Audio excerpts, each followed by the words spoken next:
চান্দ্রবর্ষের যে কয়েকটি মাস কোরআন এবং সুন্নাহর দৃষ্টিতে খুবই গুরুত্বপূর্ণ, তাৎপর্যপূর্ণ, ফজিলতপূর্ণ, তার মধ্যে একটি হলো রজব মাস, যে মাসটি শুরু হয়েছে কয়েকদিন হলো। আবার একই সঙ্গে আমাদের মুসলমানদের সমাজে ইসলামের নামে বানোয়াট, ভিত্তিহীন এবং ভুয়া যেসব আমল প্রচলিত আছে এবং কুসংস্কার, বেদাত প্রচলিত আছে যে মাসগুলোতে সবচেয়ে বেশি, তার ভেতরে একটিও হলো এই রজব মাস। যার কারণে একজন মুসলমানকে এই রজব মাসের তাৎপর্য, গুরুত্ব এবং করণীয়, পাশাপাশি এই মাস উপলক্ষে কুসংস্কার এবং বর্জনীয় বিষয়গুলো জানা অত্যন্ত গুরুত্বপূর্ণ। রজব মাসের ফজিলত এবং তাৎপর্যের একটি মাত্র পয়েন্ট এবং বিষয় আছে, তা হলো এই মাসটি সম্মানিত 4 মাসের একটি।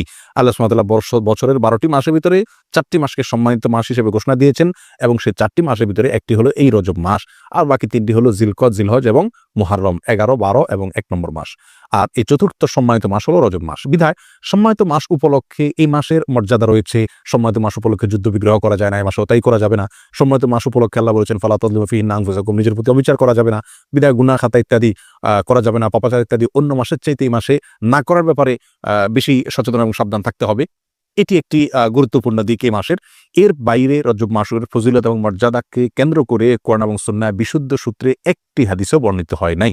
বিধায় একটি মাত্র মর্যাদার দিক হলো এই মাসের সম্মানিত মাসের একটি মাস। এই মাসকে কেন্দ্র করে যে সমস্ত ভুল ধারণা বা কুসংস্কার আমাদের সমাজে প্রচলিত আছে এবং সমাজে ছেয়ে আছে, তার ভিতরে প্রধান এবং সবচেয়ে বড় কুসংস্কারের বিষয় হলো অনেকেই মনে করেন রজব মাসটি হলো মেরাজের মাস এবং এই মাসের 27 তারিখে রাসূল আকরাম সাল্লাল্লাহু আলাইহি ওয়াসাল্লামের মেরাজ হয়েছে, এই ধারণা অনেক মুসলমানরা রাখেন এবং অনেকের ভিতরে এটা বদ্ধমূল আছে। শুধু তাই নয়, আমাদের সমাজে রজব মাসে চাঁদ উঠলে পত্রপত্রিকাতে, মিডিয়াতে দেখবেন যে সেখানে সংবাদের শিরোনাম করা হয় এভাবে যে পবিত্র রজব মাসে চাঁদ দেখা গিয়েছে, অতএব অমুক তারিখে শবে মেরাজ, অর্থাৎ সেই হিসাবে 27 তারিখ হয় অমুক তারিখ আর সেদিন শবে মেরাজ, অর্থাৎ রজব মাস মানেই হলো মেরাজের মাস। এই মাসের মূল প্রতিপাদ্য বিষয় হলো মেরাজ, যার কারণে এই মাসের অনেক ফজিলত এবং অনেক গুরুত্ব এবং মর্যাদা আছে বলে অনেকে মনে করে থাকেন, অথচ এর সাথে কোরআন এবং সুন্নাহর ন্যূনতম কোনো সম্পর্ক নাই। হাদিস শাস্ত্রের ইতিহাসে সবচেয়ে বড় মাপের হাদিস বিশারদদের একজন হলেন হাফিজ ইবনে হাজার আল আসকালানী রাহিমাহুল্লাহ।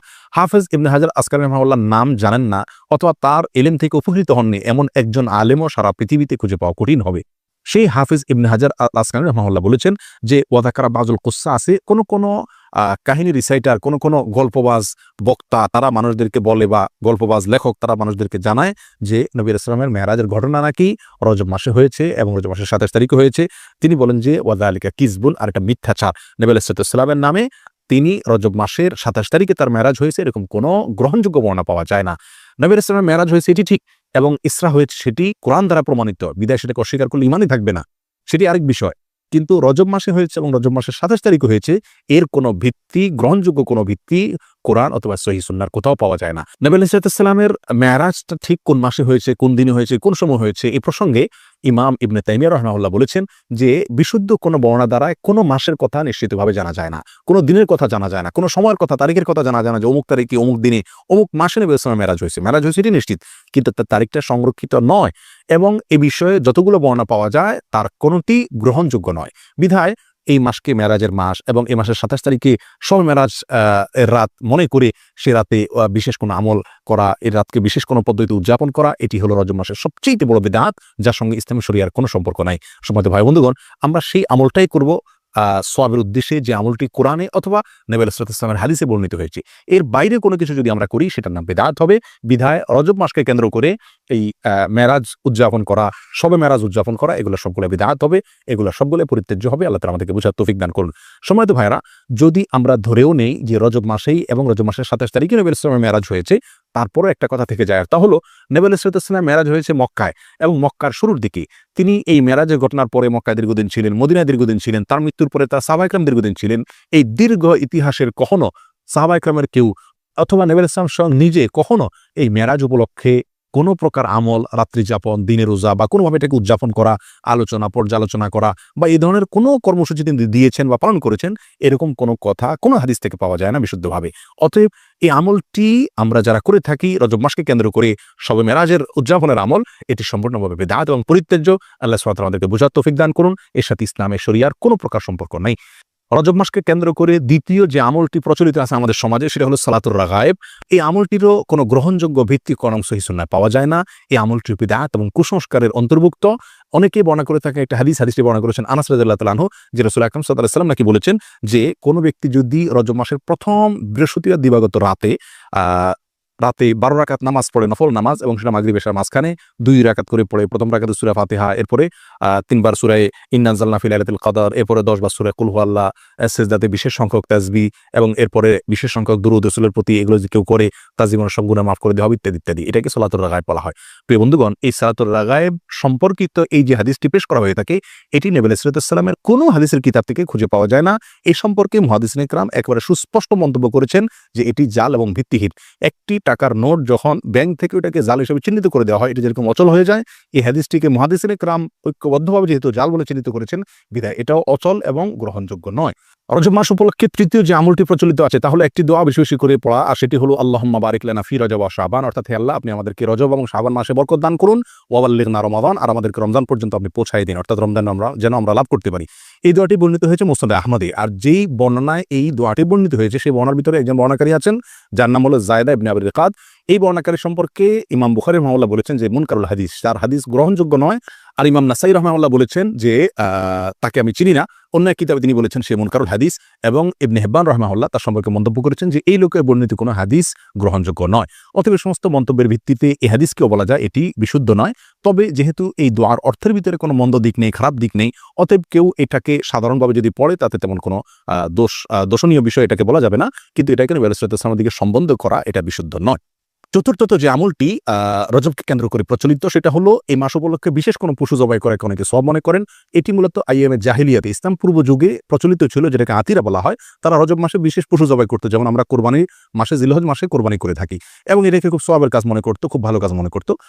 ইসলাম তাদের সেই প্রথাকে সম্পূর্ণভাবে রহিত করেছে, বিলুপ্ত করেছে। এই সম্পর্কে বহু বিশুদ্ধ হাদিস বর্ণিত আছে। বিধায় রজব মাস উপলক্ষে বিশেষ কোনো পশু জবাই করা এটাকে সওয়াবের কাজ মনে করা যাবে না। অন্য মাসে জবাই করেন সেই হিসাবে এই মাসেও করেন, সেটা ভিন্ন বিষয়, কিন্তু সওয়াবের অংশ হিসাবে এই মাসে কোনো পশু জবাই করা যাবে না। রজব মাস উপলক্ষে 5 নম্বর যে আমলটি প্রচলিত আছে অথচ তার কোনো গ্রহণযোগ্য ভিত্তি ইসলামী শরীয়তে নাই, তা হলো এই মাসে বেশি বেশি নফল রোজা রাখা এবং ইতিকাফ করা। অনেকেই এটাকে খুব সওয়াবের কাজ মনে করেন যে রজব মাসে বেশি বেশি করে নফল রোজা রাখতে হবে। আর মজার বিষয় হলো বহু হাদিস বর্ণিত আছে এই রজব মাসে নফল রোজা রাখার বিষয়, তার একটিও বিশুদ্ধতার মানদণ্ডে উত্তীর্ণ নয়। একটি মাত্র হাদিস পাওয়া যায় সুনানে আবু দাউদের ভিতরে। এক লোক নবী আলাইহিস সালামের কাছে আসছেন, তার সঙ্গে 1 বছর পরে দেখা করছেন। নবী আলাইহিস সালামকে বললেন, ইয়া রাসূলুল্লাহ, আপনি আমাকে চিনতে পারেননি, আমি তো অমুক। তখন তিনি বললেন, তুমি তো সে মনে হচ্ছে না, অর্থাৎ চেহারা পরিবর্তন হয়ে গেছে তোমার, তুমি এরকম পরিবর্তিত কিভাবে হলে? তখন তিনি বললেন, ইয়া রাসূলুল্লাহ, এই 1 বছরে আমি কখনো দিনের বেলায় খাবার খাইনি, অর্থাৎ আমি রোজা রেখেছি সারা বছর। তখন তিনি বললেন, তুমি নিজেকে এত কষ্ট কেন দিতে গেলে? লোকটি বলে, ইয়া রাসূলুল্লাহ, আমার অনেক শক্তি আছে, আপনি আমাকে নফল রোজার অনুমতি দিন, সুযোগ দিন। তখন নবী ইসলাম বিভিন্ন ফরম্যাটে তাকে রোজা রাখার জন্য বললেন। একটা পর্যায়ে সে বাড়াইতে আরো বাড়াইতে চাইলো, আরো বেশি রোজা রাখতে চাইলো। তখন নবী ইসলাম তাকে বললেন, তুমি সম্মানিত মাসে রাখিও, সম্মানিত মাস চলে গেলে ছেড়ে দিও রোজা, এভাবে করে রাখিও তুমি। অর্থাৎ এই হাদিস থেকে বোঝা যায় রজব মাসে যেহেতু একটা সম্মানিত মাস, সেই হিসাবে এই মাসে রোজা রাখার কথা রাসূল সাল্লাল্লাহু আলাইহি ওয়াসাল্লাম তাকে বলেছেন। এই হাদিসে মূলত তাকে স্পেশালি বলা হয়েছে, এবং সম্মানিত মাসে, এটা রজবের সাথে খাস নয়, বিধায় রজব মাসে নফল রোজার বিশেষ কোনো ফজিলত আছে এরকম মনে করাটা বিশুদ্ধ নয়। রজব মাসকে কেন্দ্র করে আরেকটি আমল প্রচলিত আছে, তা হলো ওমরা বেশি বেশি করা। বিশেষ করে সৌদি আরবে প্রচলিত আছে, আর শিয়াদের ভিতরে এটা বেশি প্রচলিত আছে। শিয়ারা গোটা রজব মাসকে কেন্দ্র করেই অনেক আনুষ্ঠানিকতা করে থাকে, যার একটা প্রভাব আমাদের সমাজে পড়েছে। কারণ শিয়াদের অনেক প্রভাব এখন আমাদের সমাজে রয়ে গেছে, যার কারণে রজব মাসকে খুব বেশি ঘটা করে আমরা অনেকেই উদযাপন করে থাকি। তার ভিতরে একটি কাজ অনেকেই করে থাকেন, তা হলো বিশেষভাবে ওমরা।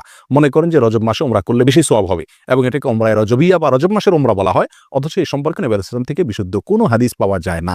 একটি হাদিস আছে সহিহ বুখারীতে, আব্দুল ইবনে ওমর রাদিয়াল্লাহু বর্ণনা করেছেন। তিনি বলেছেন নবী আলাইহিস সালাম 4টি ওমরা করেছেন, এবং তার একটি ছিল রজব মাসে। তখন আমাদের আয়েশা রাদিয়াল্লাহু তাআলা আনহা তাকে খণ্ডন করে বলেছেন যে নবী আলাইহিস সালামের 4টি ওমরার প্রত্যেকটি ওমরায় তিনি সঙ্গে ছিলেন, তার কোনো ওমরা রজব মাসে ছিল না। অতএব সহিহ বুখারীর এই সুস্পষ্ট হাদিস থেকেও বোঝা গেল রজব মাসে ওমরা করার বিশেষ কোনো ফজিলত নেই। অন্য মাসে কেউ ওমরা করে সেই হিসাবে মাসেও করতে পারে। যেমনিভাবে রজব মাসে রোজারও বিশেষ কোনো ফজিলত না, কিন্তু অন্য মাসে কেউ 13, 14, 15 চাঁদের এই তারিখগুলোতে অথবা সোম-বৃহস্পতিবার রোজা রাখে, সেই হিসাবে কেউ রোজা যদি রাখে এটা ভিন্ন কথা, কিন্তু রজব হিসাবে যদি কেউ রাখে তাহলে সেটা বিদআত হবে। রজব মাসকে কেন্দ্র করে অনেক জাল এবং ভিত্তিহীন হাদিসও বর্ণিত হয়েছে। তার ভিতরে একটি হলো রজব আল্লাহর মাস, শাবান রাসূলের মাস, আর রমজান হলো তার উম্মতের মাস। এরকম একটা হাদিস অনেকে বর্ণনা করে থাকেন। এই হাদিসকে হাফেজ ইবনে হাজার আসকালানি রাহিমাহুল্লাহ বলেছেন, এই হাদিসে বর্ণনাকারীদের ভিতরে আবু বকর আন-নাক্কাশ নামে একজন বর্ণনাকারী আছেন, যে লোকটি মিথ্যুক এবং রাসূল সাল্লাল্লাহু আলাইহি ওয়াসাল্লাম নামে হাদিস বানানোর ক্ষেত্রে সে বিখ্যাত। আর তার সম্পর্কে অন্যান্য মুহাদ্দিসিনে কেরামের অনেকে আরো অনেক মন্তব্য করেছেন। তার ভিতরে ইমাম সৈয়দ রাহমাতুল্লাহি আলাইহি মাসনুআর ভিতরে ইমাম সানাআল রাহিমাহুল্লাহ মওযুআত নামক কিতাবে তার সম্পর্কে একই মন্তব্য প্রায় করেছেন। বিধায় এটিও জাল এবং ভিত্তিহীন হাদিস। অনেকে রজব মাস সম্পর্কে আরেকটা হাদিস বর্ণনা করে থাকেন, অনেক খুতবাতে অনেক আলোচনাতে আমরা অনেক হয়তো শুনে থাকবো যে কোরআনের মর্যাদা সকল জিকিরের মধ্যে যেরকম শ্রেষ্ঠ, এরকম সকল মাসের ভিতরে রজব মাসের মর্যাদা শ্রেষ্ঠ। এই হাদিস যারা বর্ণনা করে থাকেন, এই হাদিস প্রসঙ্গেও হাফেজ ইবনে হাজার আসকালানি রাহিমাহুল্লাহ এবং অন্যান্য হাদিস বিশারদ, বিশেষ করে জাল হাদিস বিশেষজ্ঞ উলামায়ে কেরামের অনেকেই বলেছেন যে হাদিসের বর্ণনাকারীর ভিতরে সিক্তি নামে একজন বর্ণনাকারী আছেন, আর এই বর্ণনাকারী, এই লোকটি জাল হাদিসের বিখ্যাত বর্ণনাকারী, অর্থাৎ রাসূলুল্লাহ সাল্লাল্লাহু আলাইহি ওয়াসাল্লামের নামে মিথ্যা হাদিস বর্ণনা করার ক্ষেত্রে তার বিশাল খ্যাতি রয়েছে। এ সম্পর্কে রিজাল শাস্ত্রে একেবারে চিহ্নিত এই লোক, যার কারণে এই বর্ণনাটাও ভিত্তিহীন, জাল এবং বানোয়াট, ভুয়া রাসূলুল্লাহ সাল্লাল্লাহু আলাইহি ওয়াসাল্লামের নামে মিথ্যা হাদিস। রজব মাস সম্পর্কে আরেকটি জাল বা ভিত্তিহীন হাদিস আছে, তাহলে রজব মাসে যে ব্যক্তি 3টি রোজা রাখবে আল্লাহ তাআলা তার আমলনামায় 1 মাস রোজার সওয়াব দিবেন, আর যে ব্যক্তি 7টি রোজা রাখবে আল্লাহ তাআলা তার জন্য জাহান্নামের 7টা দরজা বন্ধ করে দিবেন। এরকম একটা হাদিস অনেকে বর্ণনা করে থাকেন, এবং এই হাদিসকে জাল হাদিস সমগ্রের যত বই আছে, জাল হাদিসের কালেকশনের যত বই আছে, তার সমস্ত কিতাবেই এই হাদিসটি স্থান পেয়েছে।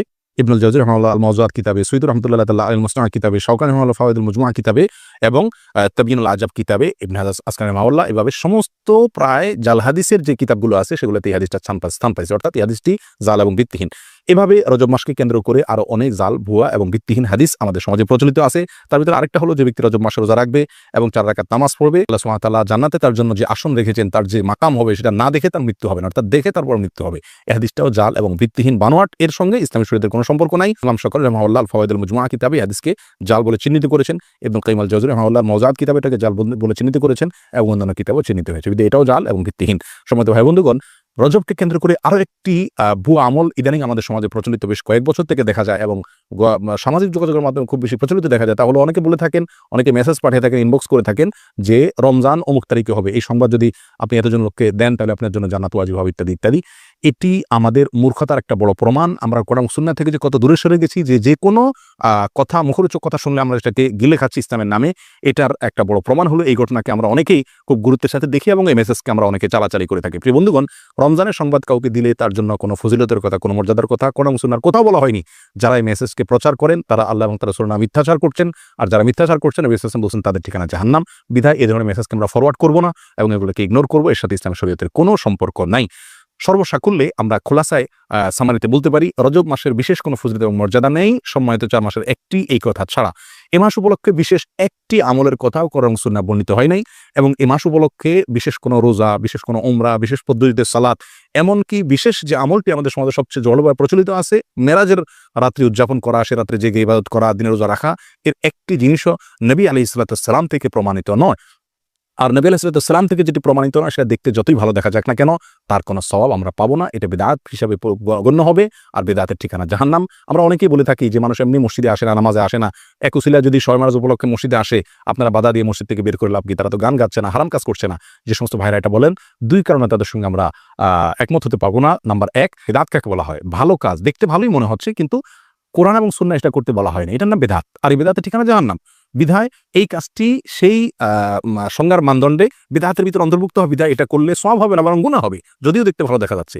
দ্বিতীয়ত, শবে মেরাজ উপলক্ষে মানুষ আসে, উপলক্ষে সংশোধন হয়ে যাবে, যারা এরকম ধারণা করেন তারা ভুলের স্বর্গে বাস করছেন। কারণ শবে মেরাজ উপলক্ষে মসজিদে এসছেন এবং এই বিদআতি পদ্ধতিতে জিকির ইবাদত বন্দি করছেন, এরপরে সারা জীবনের জন্য সংশোধিত হয়ে সারা বছর মসজিদে আসা ধরছেন, নামাজ পড়ছেন, এরকম একটি লোকও খুঁজে পাওয়া যাবে না। বিধায় এই বিদআত দিয়ে কোনোদিন মানুষের সংশোধন হবে না। এই বিদআতকে আমরা বর্জন করি। সারা দেশে জোরালোভাবে, আমাদের সমাজে সবচেয়ে জোরালোভাবে যে কয়েকটি বিদআত প্রচলিত আছে, তার ভিতরে একটা হলো এই মেরাজ উদযাপন এবং মেরাজ উপলক্ষে বিশেষ আমল। আল্লাহ সুবহানাহু ওয়া তাআলা আমাদের সকলকে রজব মাসকে কেন্দ্র করে যে সমস্ত বিদআত আছে, কুসংস্কার আছে, এগুলো থেকে বেঁচে থাকার তৌফিক দান করুন। কোরআন এবং সুন্নাহর বিশুদ্ধ জ্ঞান অর্জন করার তৌফিক দান করুন, এবং বিশুদ্ধ জ্ঞান অনুযায়ী পরিশুদ্ধ আমল করার তৌফিক দান করুন। জাযাকুমুল্লাহু খায়রা। আসসালামু আলাইকুম ওয়া রাহমাতুল্লাহি ওয়া বারাকাতুহু।